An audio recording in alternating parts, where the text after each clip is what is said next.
ഇപ്പോൾ നൽകാൻ കഴിയുന്ന പ്രധാനപ്പെട്ട വാർത്ത, മാലിയിലെ 2 മന്ത്രിമാരുടെ വംശീയ പരാമർശത്തിന് ഇന്ത്യ നിലപാട് ഘടിപ്പിക്കുന്നു. ഔദ്യോഗികമായിട്ട് തന്നെ ഇന്ത്യ നിലപാട് ഘടിപ്പിച്ച് മുൻപോട്ട് വരുന്നു എന്നുള്ളത് തന്നെയാണ് ഈ നിമിഷം നൽകാൻ കഴിയുന്ന ഏറ്റവും പ്രധാനപ്പെട്ട വാർത്ത.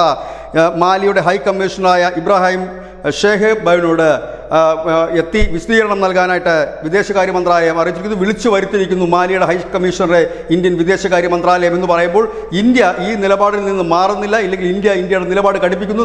ഇന്നലെ നമ്മൾ കണ്ടതാണ് ഈ വംശീയ പരാമർശം വന്നതിന് തൊട്ടു പിന്നാലെ ഇന്ത്യൻ ജനത വലിയ രീതിയിൽ തന്നെ ബോയ്ക്കോട്ട് മാലി എന്നൊരു ഹാഷ്ടാഗ് ആരംഭിക്കുകയും ട്രാവൽ ഏജൻസികൾ അവിടേക്കുള്ള ബുക്കിങ്ങുകൾ നിർത്തിവെക്കുകയും ചെയ്തിരിക്കുന്നു. ഇന്നലെ തന്നെ ഇന്ത്യക്കാരായിട്ടുള്ള ടൂറിസ്റ്റുകൾ, ഇന്ത്യക്കാരുടെ വരുമാനമാണ് മാലിയെ മുൻപോട്ട് നയിക്കുന്നത്. 26% മാലിയുടെ ടൂറിസം വരുമാനം, അതിൽ 16% ഇന്ത്യക്കാർ നൽകുന്ന പൈസ തന്നെയാണ്. അതുകൊണ്ട് തന്നെ വലിയൊരു കടുത്ത പ്രതിസന്ധിയിലേക്ക് മാലി നീങ്ങുന്നു. ഇന്ത്യ കടുത്ത നിലപാട് ഔദ്യോഗികമായി തന്നെ എടുത്തിരിക്കുന്നു. മാലിയുടെ ഹൈക്കമ്മീഷനെ വിളിച്ചു വരുത്തിയിരിക്കുന്നു. ഏതായാലും ഇന്നലെ മാത്രം 2500 ഫ്ലൈറ്റ് ടിക്കറ്റുകളാണ് ഇന്ത്യക്കാർ മാലിയിലേക്ക് പോകാനായിരുന്നു ഇന്ത്യക്കാർ റദ്ദ് ചെയ്തിരിക്കുന്നത്. ടൂറിസം കൊണ്ട് മാത്രം ജീവിക്കുന്ന ഒരു രാജ്യം ചൊറിയാൻ വന്ന് പണി എരന്ന് വാങ്ങുന്ന കാഴ്ചയാണ് കാണാൻ കഴിയുന്നത്. News desk news India Malayalam.